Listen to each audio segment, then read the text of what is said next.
The developer productivity measurement has evolved quite a bit over the last 10 years. So if we think back, we used to have these agile metrics for like looking at something called sprint velocity, which is not really about velocity, but more about how well you are kind of meeting your plans, basically. Then people tried digging some metrics up from Git repositories and doing some Git analytics stuff. That turned out to be mostly toxic metrics that are kind of used for tracking individuals, and it's not as easy to kind of make any decisions how to improve based on those numbers. Then there's a book called Accelerate, which is about Devops metrics, and they introduced the 4 DORA metrics, which are kind of, for a long time, they were kind of the best researched alternative for it. So measuring things like how long does it take for us to get stuff to production, how often are we deploying, how often does it fail, and how long does it take for us to recover from those failures.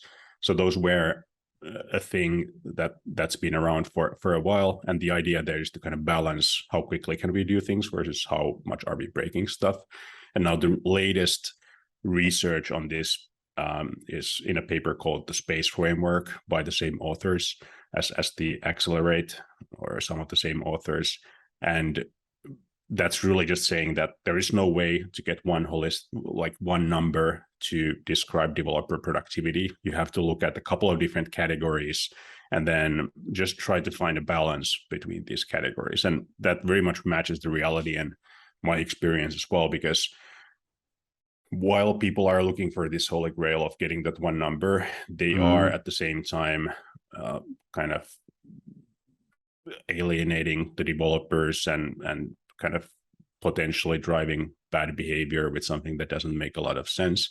But if you take a very healthy approach to this and let's just try to be transparent about how we're doing in different areas so that we can have a better conversation about it, then that's actually a really good starting point for getting better.